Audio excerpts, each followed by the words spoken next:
காட்டுமன்னார்கோவில் சட்டப்பேரவை தொகுதி தனித்தொகுதி கடலூர் மாவட்டத்துல காட்டுமன்னார்கோவில், திருமுட்டம், குமராட்சி, லால்பேட்டை, ஆயங்குடி பகுதிகளை உள்ளடக்கிய தொகுதி. சென்னை மக்களோட தாகத்தை தீர்க்கும் வீராணம் ஏறி இருக்கிற தொகுதி. கிராமங்கள் நிறைந்த இந்த தொகுதியில விவசாயமே மக்களுடைய பிரதான வாழ்வாதாரமா இருக்கு.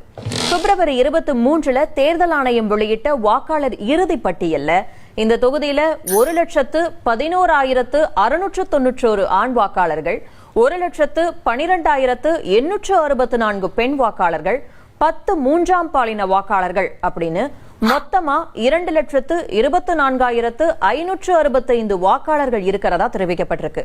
இந்த தொகுதியில இதுவரைக்கும் நடந்த சட்டப்பேரவை தேர்தல்கள்ல அதிகபட்சமா திமுக 5 முறை ஜெயிச்சிருக்கு, அதிமுக 3 முறையும், காங்கிரஸ், விசிக தலா 2 முறையும், காங்கிரஸ் ஜனநாயக பேரவை 1 முறையும் வெற்றியை வசமாக்கியிருக்கு.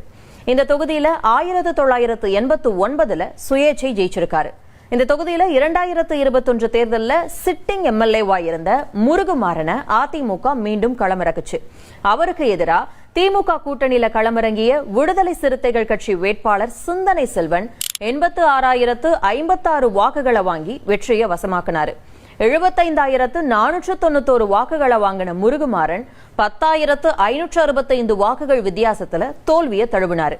2011, 2016 அதிமுக ஜெயிச்ச தொகுதியை விசிக வசமாக்குச்சு.